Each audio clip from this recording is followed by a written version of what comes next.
Shalom, shalom, shalom. Nikukaribisha wewe mpendwa unayetufuatilia kupitia ukurasa huu wa sauti kutokea lango la mashariki, na kukaribisha tena katika episodi hii ya 3 katika series hii ya Daily Talks, ambayo tumekuwa na vipindi na muda mzuri wa kuweza kuzungumza mambo yanayotuhusu sisi watoto wa Mungu, na kuzungumza mambo yale ambayo tunakuwa tunakutana nayo katika maisha yetu ya kila siku, na ni namna gani ambavyo tunaweza tukaendelea kuwa watu bora na kuwa na maisha bora ya wokovu mpaka pale siku ambao Bwana Yesu atakuja kutuchukua. So nikukaribishe tena, niseme asante kwa wewe ambaye unatufuatilia, umekuwa ukitufuatilia tokea mwanzo, tokea tumeanza series hii. Nikushukuru tena, niseme asante kwa kutenga muda wako.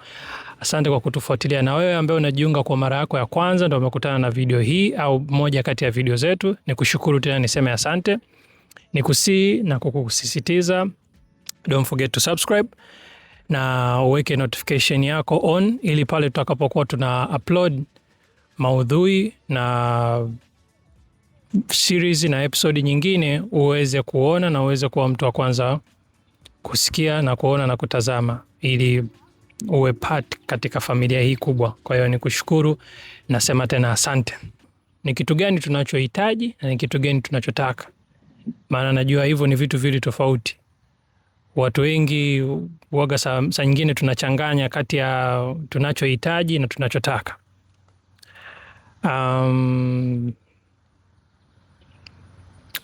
Kusoma kwenye Biblia, kuna mahali Biblia kuna kitu ilieleza ambacho wengi huwa tunakitazamaga katika sura moja tu ya swala la ndoa. Especially ukienda kanisani, kipindi cha watu wanataka kuoa au kuolewa, wachungaji mara nyingi huwa wanatumia andiko hilo, wanatumia mahali hapa kuzungumza wakiwa na maana ya kwamba, au wanajaribu kuzungumza na wale wanandoa au wale wapendanao kwamba ni inawahusu wao. Lakini wakati jana niko kwenye tafakari, wakati nasoma, Roho Mtakatifu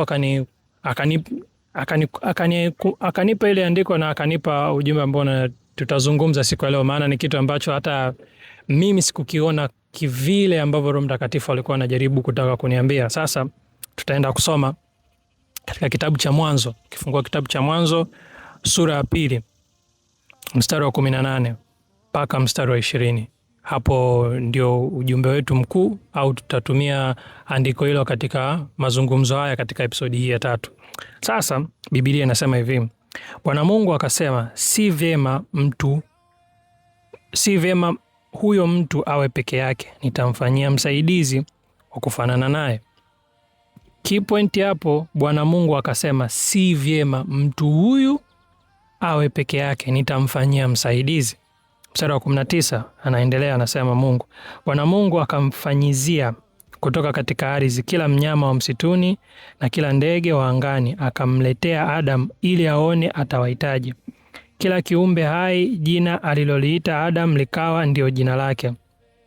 Adam akawapa majina yao. Mstari wa 20, majina yao kila mnyama wa kufugwa na ndege wa angani na kila mnyama wa mwituni, lakini hakuonekana wa kumsaidia Adam aliyefanana naye.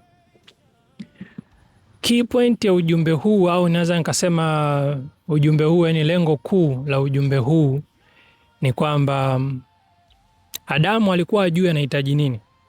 Yani kiuhalisia, wakati Mungu anaumba kila kitu, amemuumba Adamu, anampa kazi. Walipokuwa na mahusiano na Mungu, kila ikifika jioni, siku inapoisha, Mungu anakuja anazungumza na Adamu. Adamu alikuwa ajue anahitaji nini? Alikuwa ajui anachohitaji ni nini. Yeye alikuwa anafanya kwa sababu Mungu alikuwa amemwagiza, alikuwa anatii. Lakini Mungu ndiye aliona uhitaji ambao Adamu alikuwa na uhitaji. Yani aliona Adamu kuna kitu anapungukiwa, anahitaji kitu, anahitaji msaada.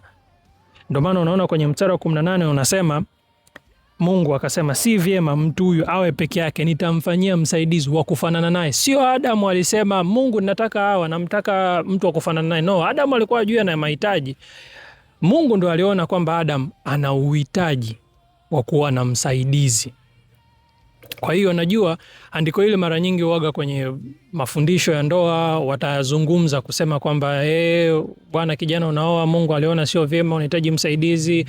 Ndio tunajua na wanawake pia wanaambiwa wao ni wasaidizi, lakini katika lengo la ujumbe huu ni kujaribu kukuonyesha kwamba Mungu anajua ni kitu gani ambacho sisi wanadamu tunahitaji. Tunaweza tusimwambie, saa nyingine tunaweza tusione, saa nyingine tunaweza tusifahamu ni vitu gani tunahitaji, lakini Mungu anajua. Yaani anajua kitu gani tunachokihitaji ambacho kitatusaidia sisi au kitatufaidisha sisi. Na mara nyingi sana tumekuwa tukiwa na maombi, tunaenda kwa Mungu, Mungu naomba nipe kazi, naomba nipe mke, naomba nipe mume, naomba nipe watoto, naomba nipe familia, naomba niongezee kipato, naomba unipe wazo jipya la biashara, naomba nipe ujumbe wa kuzungumza na watu. Mungu naomba kitu fulani, Mungu naomba ufanye hiki, ufanye hiki, ufanye kile. Yale ni mahitaji yetu sisi, ni vitu tunavyovitaka, sio tunavyovihitaji. Kwa sababu kuna utofauti kati ya unachokitaka na unachokihitaji. Na mara zote Mungu hatupi, ni mara chache sana Mungu anaweza kukupa kila unachotaka, lakini mara nyingi Mungu hakupi unachotaka, anakupa unachohitaji.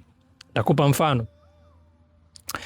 Wewe unaweza ukawa ni kijana sasa hivi, aidha ni wa kike, wa kiume, na umeshafanikiwa, Mungu amekuwezesha, umepata kazi, una mshahara, unajiweza, pengine unafanya ujenzi, pengine unaishi kwenye nyumba ya kupanga, pengine labda una gari lako na nini, lakini unafikiria mbona kama maisha haya niko mwenyewe. Unaanza kumwomba Mungu kwamba Mungu Bwana, naomba unipatie mwenza.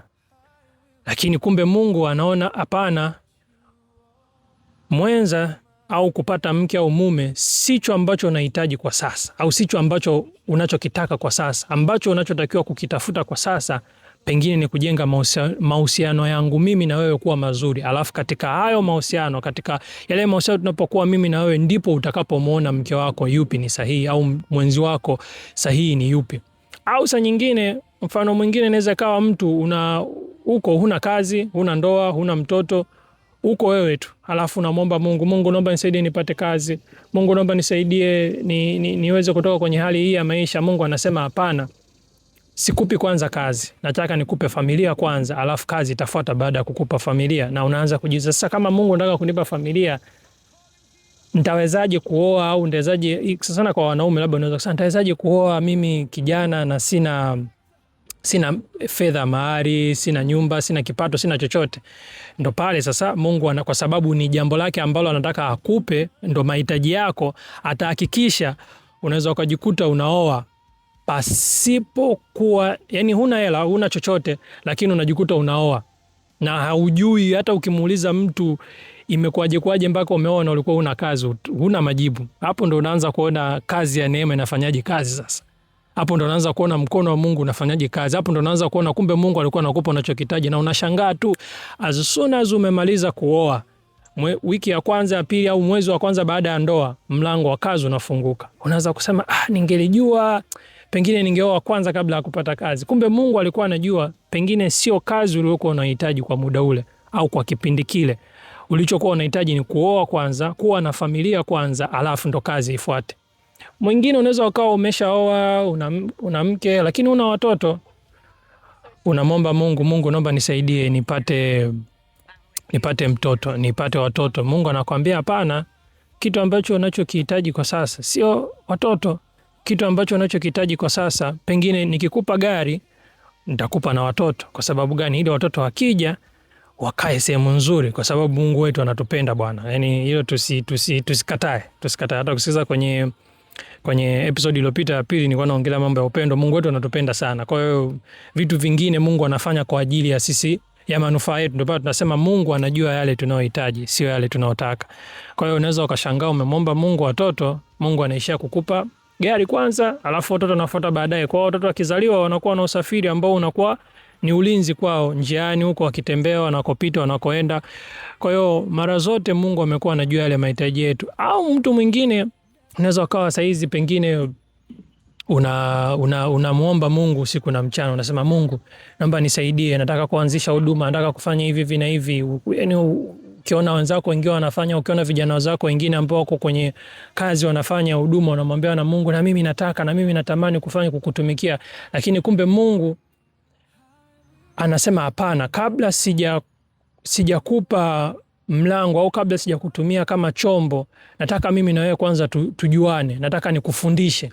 Kwa hiyo nashangaa, instead of wewe kwenda kwenye huduma uanze kufanya huduma kama watu wengine, unajikuta Mungu anaanza kukupitisha kwenye madarasa, unajifunza kukaa na mke, kuvumilia, unakutana na changamoto. Lakini zile changamoto zinavyokuja, wewe unajiuliza, Mungu, mimi nimekuomba hiki, mbona unanipa changamoto? Sasa changamoto ndio majibu yangu. Kumbe katika zile changamoto Mungu kuna darasa na kupitisha, ambalo kuna kitu anataka ujifunze kwanza kabla ujaelekea kule upande wa pili, ili uweze kupata yale unayohitaji.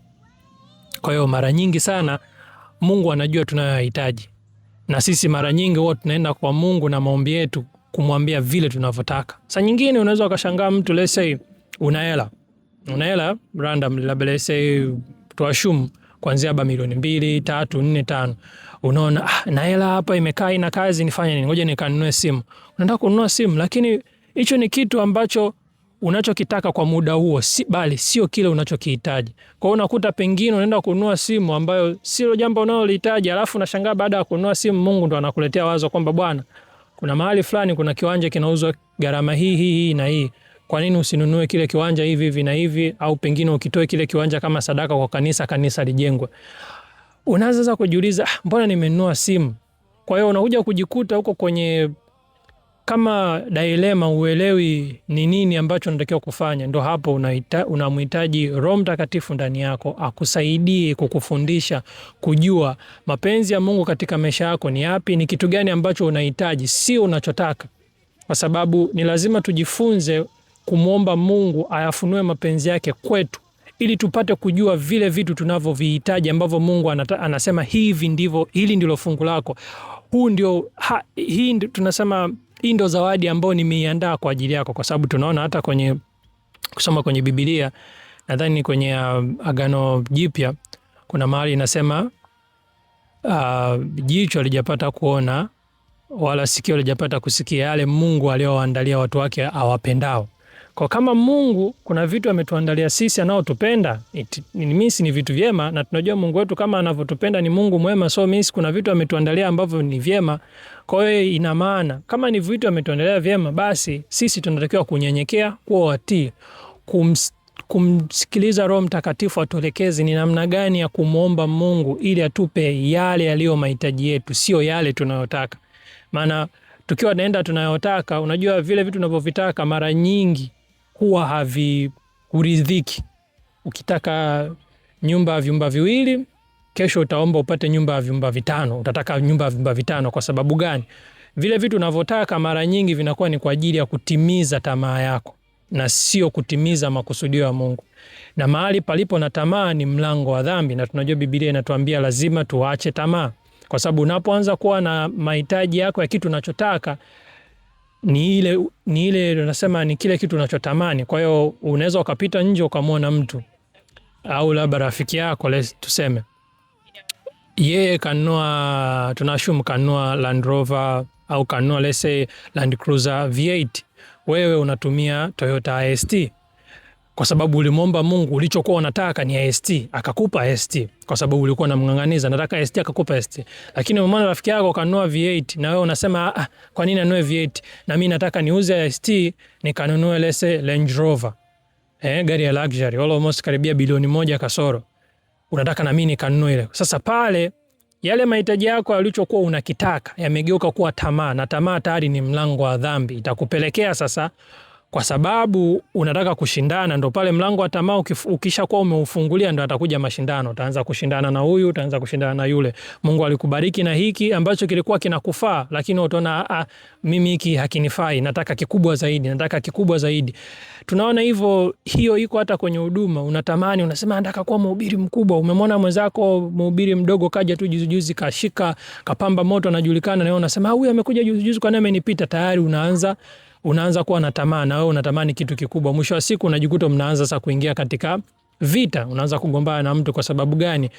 Kile ulichokuwa unakitaka Mungu anaona hiki sio fungu lako, na mara nyingi tunavyovitaka ndio vinapelekea tujikute tunaangukia kwenye dhambi, na dhambi hiyo ni tamaa, na ndio mlango mkubwa ambao watu unawafanya sasa wanaanza kushindana na watu pasipokuwa na sababu. Kwa hiyo ni lazima tumsikilize Roho Mtakatifu kwa kiwango chote, sio kikubwa, sio kidogo, ni kwa asilimia zote katika maisha yetu. Na hata ukinisikiliza katika episode ya kwanza nilikuwa nazungumzia hicho kwamba ni lazima tumtii Roho Mtakatifu, ni lazima tumsikilize. Hata katika maombi yetu ni lazima tumuombe Roho Mtakatifu atusaidie kuchakata au kuandaa maombi ambayo tukienda mbele za Mungu ni rahisi kusema kweli, nimeelewa, sasa umekuwa nao unaleta mahitaji au unachokihitaji, sio unachokitaka. Na mara nyingi unaweza ukajikuta unaenda, hata mimi nishanitokea. Mimi sitaki kuongea uongo ni kudanganya, no. Hata mimi nishanitokea, shaenda kwa Mungu, nimeandika maombi yangu, vitu vyangu ninavyotaka, alafu nikafika kwenye maombi, muda wa kuomba, naanza kuomba, naletewa anza kuombea wagonjwa, anza kuombea makanisa, anza kuombea viongozi wa nchi, anza kuombea wananchi, anza kuombea watu ambao hawajapata wokovu wapate wokovu, anza kuombea kuvunja nguvu za giza ambazo zinavamia watu, vijana, wanafunzi. Nikajikuta maombi niliyokuwa nayo na nilichokuwa nakiomba ni vitu viwili tofauti. Yani vitu viwili tofauti. Unaanza kujiuliza, sasa ilikuwaje? Yani namaliza maombi naanza kujiuliza ilikuwaje? Nilikuwa na list ya maombi lakini nilichokiomba ni tofauti. Na niliomba muda mrefu. Niliomba zaidi ya kama lisali 1.5 maombi ambayo Roho Mtakatifu alikuwa ameweka mzigo ndani yangu. Nikajikuta maombi ambayo nilikuwa nayo imeweka pembeni. Baada ya kumaliza maombi, ndani yangu nilikuwa na amani ambayo sikuwahi kuisikia. Kwa sababu gani? Nilitii kile Roho Mtakatifu alichoniambia nifanye kwa muda ule. Kwa ndio hiyo sasa nakwambia kwamba mara nyingi huwa tunaenda na mahitaji yetu tunavyovitaka, lakini sivyo tunavyovihitaji. Kwa hiyo Mungu huwa lazima aturudishe kwamba hapana, hiki unachokitaka sio sahihi kwako, ambacho unachotakiwa ni hiki, kwa sababu hiki ndio unachokihitaji. Na tunaona mara kwa mara hivyo. Hata mimi na mfano hai kwenye maisha yangu, maana Mungu alivyonitendea Bwana haelezeki. Hata mimi na mifano mingi kwenye maisha yangu ambao kuna vitu nilikuwa namuomba Mungu lakini Mungu hakunipa. Akaja kunipa vitu vingine ambavyo baada ya kunipa hivyo vitu ambavyo nilikuwa navihitaji, sasa nikamuelewa Mungu kwamba kumbe wakati ule pengine maombi yangu kwa wakati ule hayakuwa sahihi kwa wakati ule. Yaliokuwa sahihi yalikuwa ni haya ambayo umenipa. Na sasa umenipa nao ninaelewa kwa nini vile nilivyokuwa na vihitaji vinakuja hivi. Mfano, wakati mimi naoa sikuwa na kazi, sikuwa na mshahara, sikuwa na chochote. Lakini mpaka harusi inafanyika inaisha ni kwa mkono wa Mungu. Ukiniuliza mimi ilifanyikaje, ilikuwaje, la harusi ilipatikanaje, ya mahari, ya suti, ya sherehe, ya nini, sina majibu kwa kweli. Nachoweza kusema ni mkono wa Mungu. Lakini baada ya kuoa ndio milango yangu ya vitu vingine vyote ikafunguka. Na ndio pale nikamuelewa Mungu kwamba wakati ule sijaoa nilikuwa na maombi yangu ambayo naomba, nataka hiki na mimi hivi na hivi. Mungu akaniambia, wewe hujajua bado hujakuwa, subiri nikuonyeshe ili ujue mimi Mungu ni nani. Kwa hiyo maisha na jinsi tunavyoishi na Mungu na jinsi tunavyokuwa tunaenda naye ndio anavyotufundisha Mungu wetu ni nani, na tunatakiwa tufanye nini, na tunatakiwa tumtii kwa kiwango kipi, na tumwamini kwa vipi. Na ukiweza kujifunza leo na ukaweza kuliishi katika maisha haya ya kawaida, utakuwa kiroho, utakuwa katika maisha yako ya wokovu, utakuwa tu ni ule Mkristo wa kuongea sana, bali utakuwa ni Mkristo mwenye vitu vya kumwelezea mtu, vitu vya kumonyesha matendo ya Mungu aliyokufanyia na aliyokutendea. Kwa hiyo ujumbe huu nimeuleta kwako.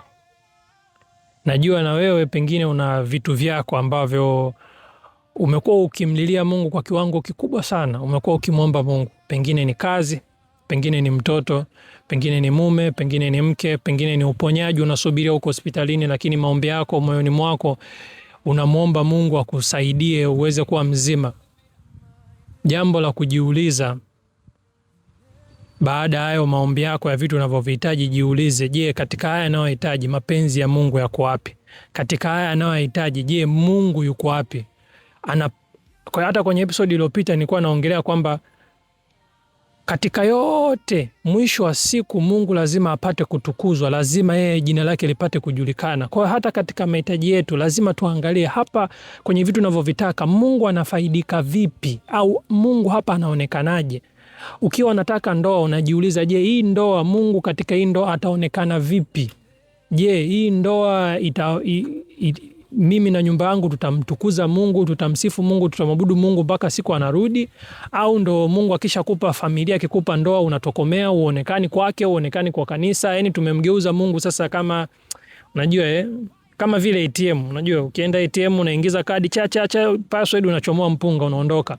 Uangalie ATM imevunjika leo, nani kaigonga, ni safi sio safi, huo muda. Na ndo watu wengi tumekuwa tumemgeuza Mungu hivyo. Tunaenda tunamtafuta, tunaenda kwa Mungu, tuna mahitaji yetu tu. Mungu nataka hiki, Mungu nataka hiki, unasumbua mwezi mzima, unafunga, unaomba. As soon as Mungu akikupa kile unachokitaka, uonekani tena. Kwa sababu gani? Umeshapata unalotaka. Na hicho sio kitu kizuri, kwa sababu Mungu hataki tu tuishie kuenda na mahitaji tumwambie tunataka hiki. Mungu anataka mahusiano na sisi. Mungu anataka tujuane, tuzoeane, tuwe na relationship. Hata ukisoma kwenye kitabu cha Wimbo Ulio Bora, kile kitabu pale inazungumzia intimacy baina ya Mungu na sisi. Inazungumzia intimacy baina ya Yesu na kanisa. Yale mahusiano ambayo yameshibana kwa watu mnaopendana. Kwa hiyo lazima ifike mahala vile vitu au yale maombi ambayo tunakuwa nayo, lazima tujiulize, Mungu hapa anaonekana wapi? Katika hili Mungu utukufu wake uko wapi? Katika hili Mungu anatukuzwaje hapa? Jina lake linaonekanaje hapa? Tukiweza kutambua hilo na kujifunza hayo na kuweza kuyaishi hayo, inakuwa ni rahisi kwa ule ufalme wa Mungu kuonekana, na hata watu wengine wanaokuzunguka watamtukuza Mungu kwa sababu ya maisha yako wanayaona. Wanakuona ulivyo na imani, wanakuona ulivyo na kiasi, wanakuona ulivyo na utulivu, ulivyo na utii kwa watu, kwa Mungu, kwa kila kitu. Na hapo hata Mungu mbinguni anakufurahia. Hata ukisoma kitabu cha Ayubu, Mungu alikuwa mbinguni ana mazungumzo na shetani, lakini ana brag. Alikuwa Mungu anajisifia, anamwambia shetani, anamsifia, unamwona mtumishi wangu Ayubu?